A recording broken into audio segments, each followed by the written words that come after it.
वो क्या है, डेफिनेट इंटीग्रल है क्या, जैसे कि तुमने इनडेफिनेट पढ़ा, तो इनडेफिनेट इंटीग्रल जो था वो बेसिकली बिल्कुल सेम ही होता है, डेफिनेट जैसे ही होता है। बट डेफिनेट में क्या होता है कि जैसे कोई तुम इंटीग्रल सॉल्व करते हो तो उस पर लिमिट लगती है, ठीक है, और उसकी कोई एक डेफिनेट वैल्यू आती है। So it is called definite integral, इसीलिए इसको डेफिनेट इंटीग्रल कहा जाता है, क्योंकि इसकी कोई ना कोई वैल्यू आएगी जिसको तुम्हें एक न्यूमेरिकल फॉर्म में रिप्रेजेंट कर सकते हो, इसी को डेफिनेट इंटीग्रल कहा जाता है। तो इसमें जो पहला अपना एम है, समझना कि डेफिनेट इंटीग्रल आया कैसे और डेफिनेट इंटीग्रल का मीनिंग क्या है, ठीक है। तो इसकी मीनिंग अगर देखा जाए तो इसकी मीनिंग क्या है, इसकी मीनिंग जो है वो होता है एरिया, ये रिप्रेजेंट करता है area, area under the F x, okay, F X curve. अब ये क्या चीज़ लिखी हुई है ये तुम्हें समझ में आएगा जब तुम अभी इस लेक्चर को प्रोसीड करोगे, फर्दर मैं प्रोसीड करूँगा तो तुम्हें समझ में आएगा। फॉर एग्जाम्पल मैं तुमको बताता हूँ, कुछ एग्जाम्पल से मैं तुम्हें समझाने की कोशिश करता हूँ कि ये क्या चीज़ बेसिकली मैं बोल रहा हूँ। सो यहाँ पे हमारी जो है ये एक्स एक्सिस है और ये हमारी वाई एक्सिस है, ओके। इधर पे मान लो हमने एक कर्व बना दिया, ये कर्व, इसकी इक्वेशन है y equal to F x.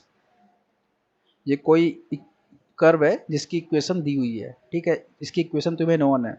अब अगर मान लो एग्जामिनर ने या फिर तुमको डेली लाइफ में कोई चैलेंजिंग प्रॉब्लम कोई दिया और उसने बोला कि यार तुम इसके जो ये जो एरिया है, ये कर्व के नीचे जो एरिया है तुम फाइंड करके बताओ मुझे।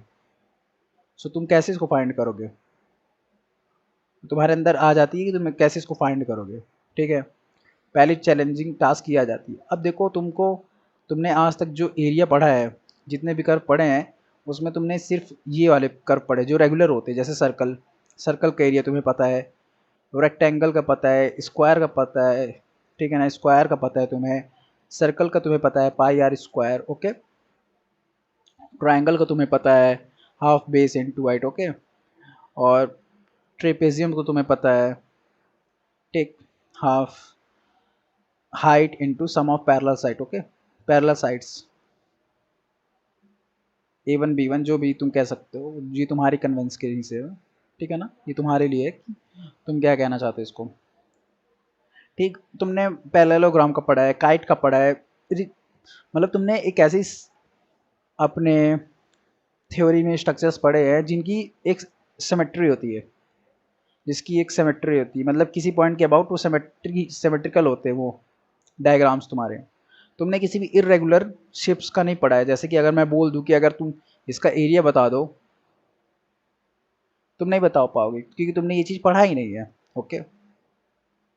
सो जब हमने डेफिनेट इंटीग्रल में इसका पूछा कि मैंने इसका एरिया बताना है, तो तुम इसका एरिया कैसे बताओगे, तो यहीं पास तुम्हें डेफिनेट इंटीग्रेशन की ज़रूरत पड़ती है। ऐसे समझ लो कि ये पॉइंट ए है, ये पॉइंट बी है, ठीक है, एक्स एक्सिस में। तो ये डिस्टेंस मुझे कोई बताओ यार कितने होगी ये डिस्टेंस बताओ कितनी होगी, ये होगी बी माइनस ए, समझ में आ रही है, ये डिस्टेंस होगी बी माइनस ए,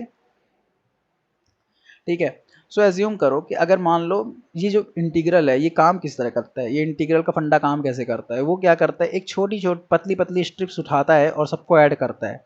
एग्जाम्पल ऐसे मैं तुम्हें देना चाहूँगा कि जैसे मान लो यहाँ पास एक पतली सी स्ट्रिप बनेगी, हाँ की ना, यहाँ पे एक पतली सी स्ट्रिप बनेगी,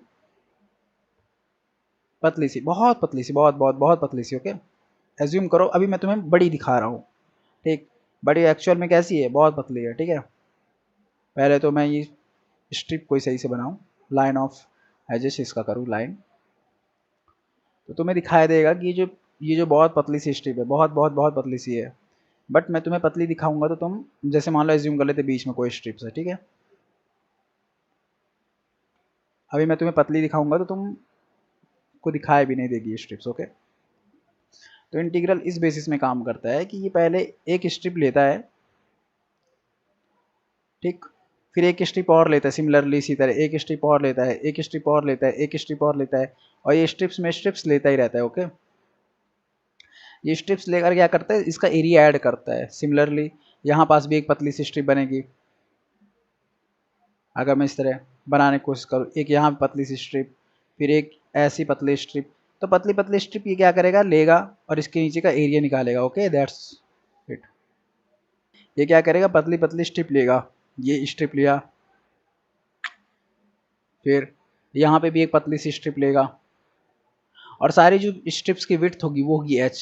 यहाँ पे भी एक लेगा पतली सी, ठीक, यहाँ पे भी इसकी विड्थ होगी h, फिर इसके बाजू वाली भी लेगा और करते करते पूरा ये ए से लेकर, ये पूरा ए से लेकर यहाँ से लेकर यहाँ तक जाएगा, ए से लेकर बी तक छोटे छोटे छोटे छोटे स्ट्रिप्स ये लेता रहेगा, ठीक है। और सारे स्ट्रिप्स का ही एरिया क्या है, सारे स्ट्रिप्स का एरिया बताओ मुझे क्या है, सारे स्ट्रिप्स का तो एरिया क्या है, area under the curve, okay, area under the curve. तो इंटीग्रेशन इसी तरह करता है, वो क्या करता है, समेशन ऑफ स्ट्रिप्स, छोटी छोटी स्ट्रिप्स का समेशन करता है, ठीक है ना, लिमिट्स के अकॉर्डिंग ए से बी तक वो पूरा छोटे छोटे स्ट्रिप्स लेगा। अच्छा, अब क्या होता है कि ये पतली पतली स्ट्रिप्स क्यों लेता है, मोटी मोटी क्यों नहीं लेता। एक रेगुलर डाउट जो बच्चों के मन में आता है वो यही आता है कि यार ये पतली पतली क्यों लेता है भाई, मोटी मोटी लेना, मोटी लेने में क्या हर्ज है। ठीक है, तो देखो क्या होता है यार, जब तुम किसी भी चीज़ को बहुत एकदम बारीकी से करते हो तो क्या तुम उसे, जैसे बारीकी से करना ही क्या होता है, अगर मैं बोलूँ कि इस चीज़ को तुम्हें बारीकी से करना है तो तुम क्या करोगे, एक छोटे छोटे एलिमेंट पर उसका रिसर्च करोगे ना, बड़े एलिमेंट पे नहीं करोगे ना। सो इसी चीज़ को इंटीग्रेशन क्या करता है, छोटे छोटे एलिमेंट्स पे करता है। अगर बड़े बड़े पर करेगा तो क्या होगा, जैसे एग्जांपल में मैं मान ले तो अगर चलो ये दो स्ट्रिप्स लेकर इस चीज़ का अगर एरिया कैलकुलेट करना चाहता है, इसको झटका लग गया और ये दो स्ट्रिप में लेना चाहता है, मान लो एक स्ट्रिप मैंने इस तरह बना दी, ठीक है, और सिमिलरली एक स्ट्रिप मैंने इस तरह बना दी, फिर से एक स्ट्रिप मैंने बना दी तुमको इस तरह की। टू कैसी बनानी पड़ेगी कि ये मैं इसका मैक्सिमम एरिया कवर करूँ। सो स्ट्रिप नंबर 2 मैंने ऐसी बना दी, ओके फाइन, ये बन गई मोटी मोटी दो स्ट्रिप। अब तुम मुझे ये बताओ, ये जब जैसे ही मैंने मोटी मोटी दो स्ट्रिप्स बनाई तो यहाँ पास तुम्हें क्या दिखाई दिया, यहाँ पास तुम्हें दिखाई दिया कि मुझे कितना एरिया एक्स्ट्रा मिल रहा है, बताओ, ये एरिया मुझे एक्स्ट्रा मिल रहा है ना, मुझे ये एरिया एक्स्ट्रा मिल रहा है। अच्छा, ये कोई रेगुलर एरिया है क्या जिसे मैं माइनस कर सकता हूँ, नहीं मैं माइनस कर सकता हूँ। तुम जो स्ट्रिप नंबर 1 और स्ट्रिप नंबर 2 और ये रेगुलर, ये जो इरेगुलर एरिया है यहाँ पे जो एक्स्ट्रा आ रहा है, मुझे 1 और 2 में से क्या करना पड़ेगा, 1 + 2 माइनस एक्स्ट्रा करना पड़ेगा। बट 1 और 2 तो चलो मैं फाइंड कर लूँगा, ठीक, पर एक्स्ट्रा मैं फाइंड नहीं कर पाऊंगा। सो यहाँ पास ये दिक्कत हो जाएगी, 3 स्ट्रिप में भी नहीं बन पाएगा, क्योंकि तुम्हें समझ में आ रहा है कि ये रेक्टेंगल नहीं है, यहाँ पे स्लोप टाइप की है, कुछ ढलान टाइप की है। सो इसको ऐसे नहीं कर पाएंगे, तुम्हें ये चीज़ समझ में आ जानी चाहिए अब तो इसीलिए इंटीग्रेशन क्या करता है, ऐसी छोटी छोटी छोटी छोटी इनफाइनाइट स्ट्रिप्स मान लेता है। इनफाइनाइट मतलब कि जितनी मैक्सिमम पतली स्ट्रिप्स मान सकता है वो, ऐसी पतली पतली इनफाइनाइट स्ट्रिप्स में ही वो क्या करता है, एरिया निकालता है, ऐड करता है, एरिया निकालता है, ऐड करता है। For the sake of example, तुम्हें समझाने के लिए वो ऐसा करता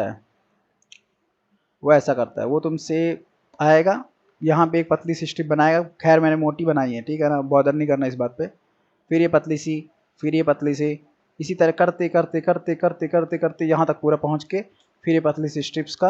और इस तरह की कितनी स्ट्रिप्स होती है इनफाइनाइट, मतलब एच क्या होता है, H tending to zero. H tending to zero मैं यहाँ पे क्यों लिख रहा हूँ, एच टेंडिंग टू जीरो मतलब कि एकदम बहुत ही स्मॉल विड्थ, इतनी विड्थ कि वो एकदम जीरो के पास है वो नंबर, एक्जैक्ट जीरो नहीं है पर जीरो के पास है वो एच। और एच कितने होने चाहिए, एच अगर मैं बोलता हूँ नंबर ऑफ एन स्ट्रिप्स इसके पीछे है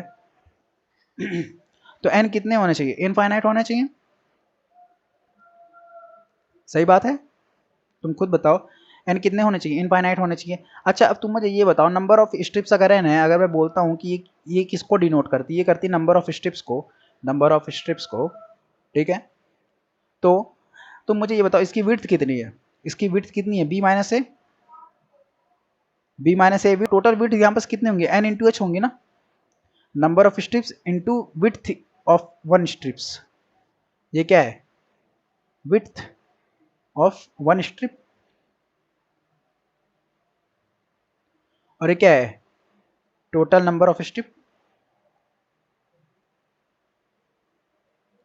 समझ में आया तो तुम्हें यहाँ बस ये समझ में आना चाहिए कि ये होगा, तो ये एक रिलेशन जिंदाबाद रहता है यहाँ पे। कौन सा रिलेशन होता है, ये रिलेशन होता है। इस रिलेशन को तुमको याद रखना पड़ेगा जब तुम्हें क्वेश्चन सॉल्व करने पड़ेंगे। सिर्फ ये एक पर्टिकुलर ही इंटीग्रेशन सॉल्व करने पर आता है काम, बाकी नहीं आता। अच्छा, तुम यहाँ से एक चीज़ और भी देख सकते हो, अगर मैं इसको यहाँ से यहाँ पर ट्रांसपोज कर दूँ तो तुम्हें क्या दिखाई देगा, तुम्हें दिखाई देगा जैसे ही अगर n टेंडिंग टू इनफाइनाइट होगा तो h क्या हो जाएगा, व्हाट इज एच, एच क्या हो जाएगा, जीरो हो जाएगा, टेंडिंग टू जीरो हो जाएगा, ठीक है ना। तो जो हमारी जो इनिशियल कंडीशन थी वो भी देखो सेटिस्फाई हुआ है इस इक्वेशन से, और होनी भी चाहिए, क्यों नहीं होगी, क्योंकि ये इक्वेशन में हमने थोड़ा पाप थोड़ी ना किया, हमने तो सिर्फ विड्थ को रिलेट किया है, ठीक है। अच्छा मैं बोलना चाहता हूँ, अगर इसके नीचे का एरिया तुम्हें बताना है, इस डायग्राम के नीचे का एरिया बताना है, वो कैसे तुम लिखोगे बताओ। अगर मैं तुमसे बोलता हूँ ये डायग्राम के नीचे का मेरे को एरिया बताना है, ठीक है ना, ये डायग्राम के नीचे को मेरे को एरिया बताना है, तो तुम लिखोगे इंटीग्रेशन ए से बी और F x D x, F x D x, यही तो बोलोगे कि ये एफ एक्स डी एक्स जो ये जो दिया हुआ है कर्व, इसके नीचे लिमिट तुम लगा दो ए से बी तक के लिए, इंटीग्रेट कर दो तुम, तो एरिया मिल जाएगा। और यही एरिया को तुम कैसे लिख सकते हो, मैं लिख सकता हूँ क्या, एच एक width into F of A plus F of A plus H plus F of A plus two H. बताता हूँ ऐसा मैं क्यों कर रहा हूँ, plus F of A plus N minus one into H. समझ में आया ये चीज़, नहीं समझ में आया तो अभी समझ में आएगा। अच्छा ये तो आप कितनी टर्म्स है पहले तो ये बता दो, ये एन टर्म्स हैं, एन टर्म्स है, कितनी नंबर ऑफ टर्म्स है, ये एन टर्म्स हैं, ठीक है ना, इसमें कोई किसी को डाउट नहीं होना चाहिए। अब देखो मैं ये क्यों लिखा हूँ, देखो और limit H tending to zero, H tending to zero, देखो हाँ। अब देखो मैंने कैसा क्यों लिखा है, देखो तो मुझे ये बताओ, ये जो स्ट्रिप होगी, ये स्ट्रिप ये कैसी है, रेक्टेंगुलर है, क्योंकि ये बहुत पास पास है दोनों लाइन, ये जो ये जली जो लाइन है रेड वाली दोनों लाइन, ये बहुत पास पास है, तो रेक्टेंगुलर विड्थ होगी। तो अच्छा बताओ इसकी वाई कोऑर्डिनेट क्या होगा, वाई कोऑर्डिनेट क्या होगा, एफ ऑफ ए होगा, क्यों क्यों होगा ए। अच्छा तुम मुझे ये बताओ, अबे ये एफ ऑफ एक्स है ये, ठीक है, ये पूरा ग्राफ एफ ऑफ एक्स है, अगर मुझे ये कोऑर्डिनेट चाहिए तो मुझे क्या रखना पड़ेगा, इसका वाई कोऑर्डिनेट चाहिए, यहाँ पे वाई कोऑर्डिनेट चाहिए तो मुझे क्या रखना पड़ेगा, ए, यहाँ पास चाहिए तो मुझे क्या रखना पड़ेगा, बी, बी रखना पड़ेगा ना, एक्स की वैल्यू क्या रखना पड़ेगा, बी, बी तो इसमें डालना पड़ेगा, ऐसे समझो यार तुम कि Y of F of X है, ठीक है ना। अब मैं बोलता हूँ एक्स इक्वल टू 5 में इसकी वैल्यू लगाओ निकालो, तो तुम क्या करते हो, एक्स की जगह 5 रख देते हो, तो वाई निकल आएगा तुम्हारा एफ ऑफ 5। तो मैंने यहाँ पास भी किया कि मुझे Y equal to F X curve दिया हुआ है और मेरे को वैल्यू चाहिए किधर पर, एक्स इक्वल टू ए पर, तो मैं क्या करूँगा, इसको वाई एफ ऑफ ए रख दूंगा, सिंपल, समझे ऐसे। अच्छा ए प्लस एच पे अगर वैल्यू चाहिए तो X equal to A plus H पे चाहिए, तो Y equal to F of A plus H में रख दूंगा। तो सिमिलरली यही है, क्योंकि विड्थ तो सेम है, हर स्ट्रिप की विड्थ क्या है, एच एच एच है, पर क्या है ये तो सेम नहीं है ना, तो एच इंटू एफ ऑफ ए पहली width, H into F of A plus H, ठीक है, दूसरी विड्थ, तीसरी विड्थ एच के साथ अगर मल्टीप्लाई होगा, क्योंकि विड्थ क्या है, स्ट्रिप्स क्या है, रेक्टेंगुलर्स है ना, रेक्टेंगल्स है पूरी स्ट्रिप्स, समझे। तो इसीलिए अपन को क्या होगा, कोई भी फर्क नहीं पड़ेगा ये करने में, ठीक है, समझ में आ गया होगा आई होप, ठीक है। तो एक क्वेश्चन इसके देखते टर्म्स पे देखते हैं, देखो सिंपल भी इंटीग्रेशन कर सकते हो, ऐसा कुछ नहीं है, बट लिमिट एज अ सम, ये जो मेथड होता है लिमिट एज अ सम, इसमें तुमको बेसिकली तुम्हें एक अच्छी चीज़ मिल जाती है देखने को, जो कि उसमें नहीं मिलती है, एक ऑब्जर्वेशन बस मिलती है, ठीक है।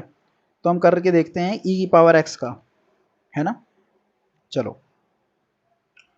तो एग्जाम्पल वन, मैं इसमें सिर्फ दो ही एग्जाम्पल लूँगा, मुझे नहीं लगता कि इसमें ज़्यादा एग्जाम्पल लेना वर्थ इट है, ठीक है। सेलेक्ट करते हैं पहले पेन भैया अपना, ठीक। तो क्वेश्चन नंबर वन, ठीक है, क्वेश्चन नंबर वन क्या है, क्वेश्चन नंबर वन भैया, क्वेश्चन नंबर वन ये है कि इसको भी तुम्हें लिमिट एज अ सम में लिखना है, बट फ़र्क क्या है, कि तुम्हें यहाँ पास डायरेक्ट इंटीग्रेशन नहीं कैलकुलेट करना है, ठीक, 0 से 2 ई की पावर एक्स डी एक्स। अब इसको मुझे कैसे सॉल्व करना है, एज अ लिमिट, ठीक है ना, किस तरह, एज अ लिमिट, एज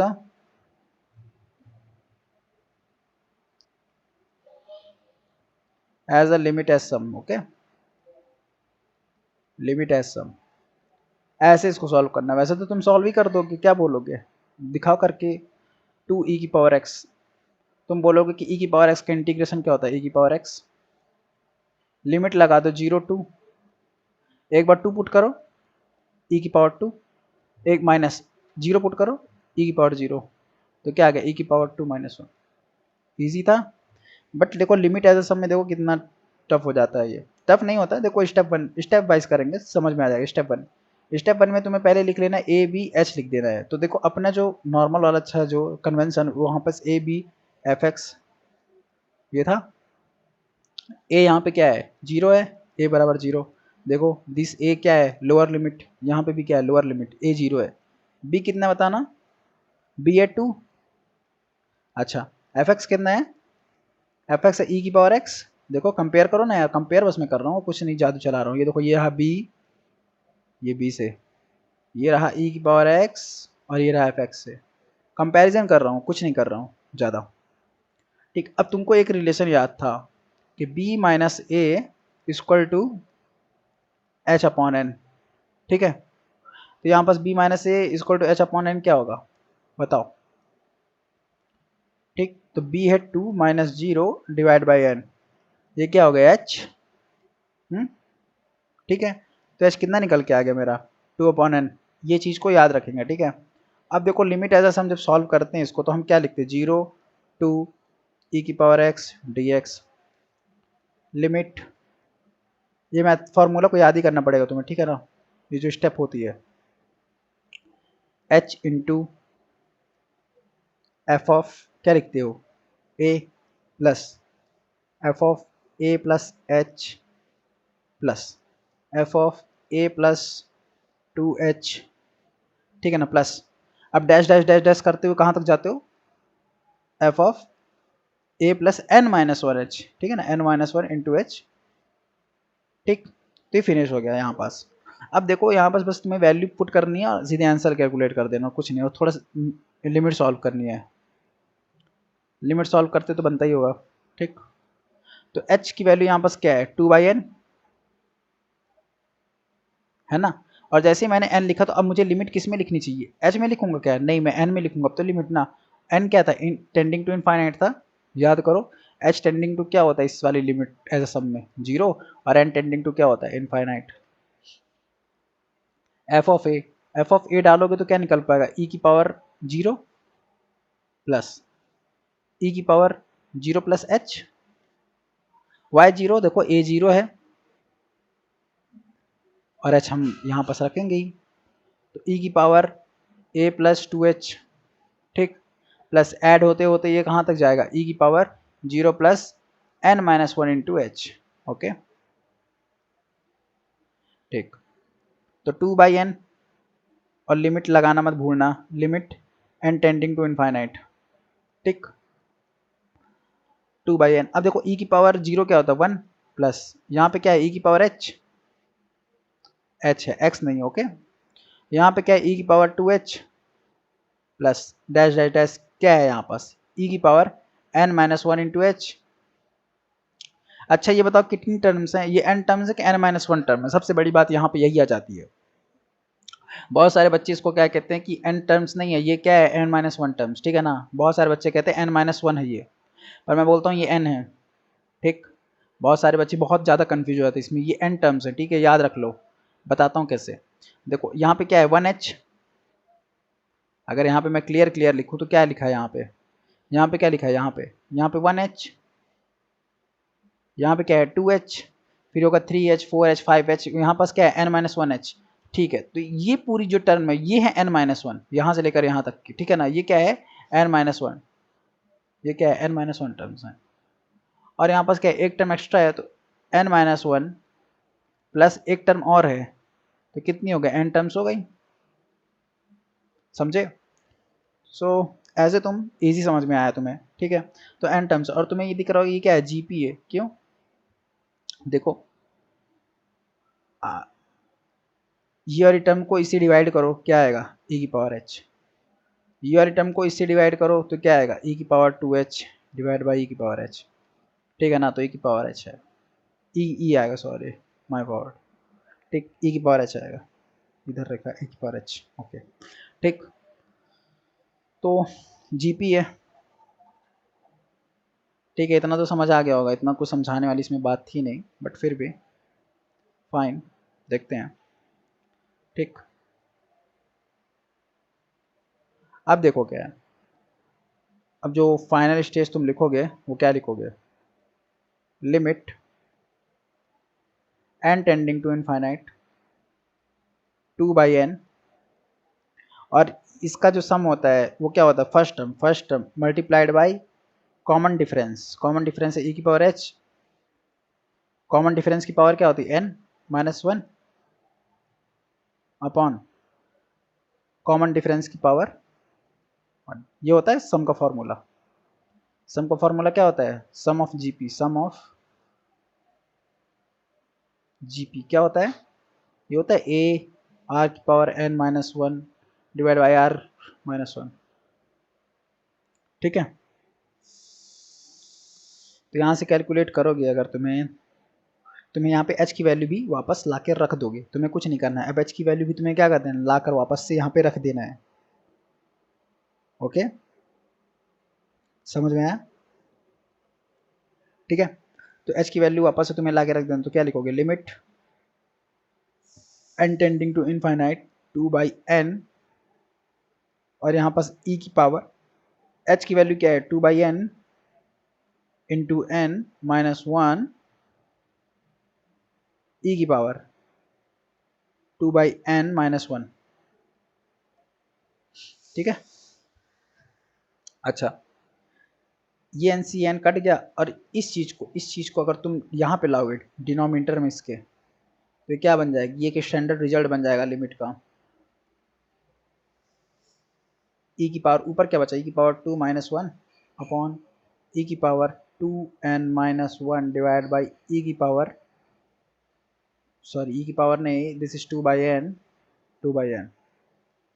ठीक है, और इसकी लिमिट क्या होती, इस चीज़ की लिमिट क्या होती, इस चीज़ की लिमिट होती 1, तो सिंपल आ जाएगा e की पावर 2 माइनस 1। ये नोट कर लो, ये नोट कर लो, इस चीज़ को तुम नोट कर लो। तो e की power F x minus 1 upon e की पावर सॉरी, अरे लिख जा भैया, एफ एक्स। ओके, इसकी लिमिट क्या होती है 1, ठीक है ना। लिमिट किस में होगी, लिमिट होगी x टेंडिंग टू इनफाइनाइट, और यहाँ पास n है तो n टेंडिंग टू इनफाइनाइट लिखा हुआ है, और ये n के टर्म्स में भी दिया हुआ है। ठीक है, इजी था।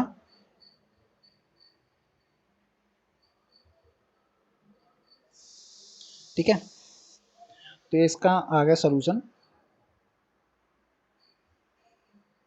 ओके, सो ये आ गया इसका final answer.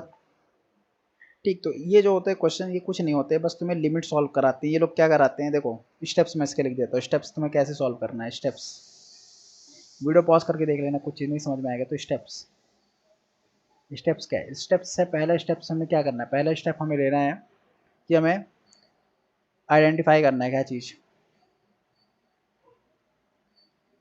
Identify what we have to identify, a b f x, ये चीज़ हमें आइडेंटिफाई करना है। एंड हमें ये वाला फॉर्मूला लिख लेना है, H equal to B minus A divide by N. Okay, that's it.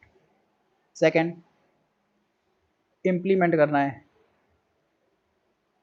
Okay, implement in our formula. Formula क्या है भैया, फॉर्मूला ये वाला है। ठीक, थोड़ा रफली लिख रहा हूँ, ये है limit h tending to infinite, sorry it is h tending to 0, h और यहाँ पास है F of A plus F of A plus H. ठीक है, and this is up to F of A plus N minus 1 into H. Okay, that's fine. ठीक है, और third simple कुछ नहीं करना है, सॉल्व लिमिट। ओके, तो इसमें क्वेश्चंस नहीं आते हैं, ऑल दो मैंने तुम्हें सॉल्व करा दिया और एक बेसिक समझ दे दी कि what is integration and what is this and that. So तुम इस बेसिस पे कुछ क्वेश्चन एनसीईआरटी के सॉल्व कर सकते हो। नेक्स्ट सेशन पे अगर तुम मुझे वहाँ पे कमेंट पे कुछ टाइप करोगे कि इस क्वेश्चन को सॉल्व करो, तो हाँ मैं वो पर्टिकुलर क्वेश्चन को सॉल्व करूँगा। बेसिकली इसमें कोई क्वेश्चंस ऐसा वैसे मतलब हाई फाई कुछ क्वेश्चंस नहीं बनते हैं कि जिसको तुम नो सॉल्व नहीं कर पाओ। बहुत इजी क्वेश्चंस बनते हैं जिसको तुम बहुत ही ईजिली सॉल्व कर सकते हो। Okay, that's it. So okay, and करते हैं टुडे सेशन, मिलते हैं कल के सेशन में। Okay, bye bye. तो डेफिनेट इंटीग्रेशन का ये पार्ट 1 था।